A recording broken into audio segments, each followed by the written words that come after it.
প্রতিদিন রাতে ঘুমানোর আগে 6টি আমল করে ঘুমাবেন। আপনি ঘুম থেকে উঠেই ফলাফল দেখবেন ইনশাআল্লাহ। ঘুম থেকে উঠে আল্লাহর কসম করে বলে আপনি ফলাফল দেখবেন।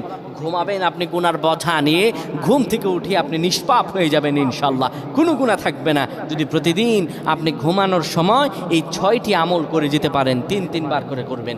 1 নম্বরে যে আমলটি করবেন, কালিমা পড়ে ঘুমাবেন। 2 নম্বরে দুরূদ শরীফ পড়ে ঘুমালে মৃত্যুর পর দুরূদ শরীফ হবে তার জন্য সুপারিশকারী। দুরূদ শরীফ পড়ে ঘুমাবেন, দুরূদ শরীফ পড়বেন। 3 নম্বরে ঘুমের দোয়া পড়বেন। ঘুমের দোয়া পড়ে যদি ঘুমাতে পারেন, সারা রাত ইবাদত করার সওয়াব আল্লাহ আমল নামায় দিয়ে দিবেন। 4 নম্বরে আয়াতুল কুরসি পড়ে ঘুমাবেন।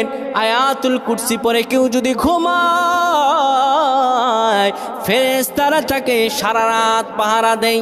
ফেরেশতারা তাকে সারা রাত পাহারা দেয়। আয়াতুল কুরসি পড়ে ঘুমাবেন।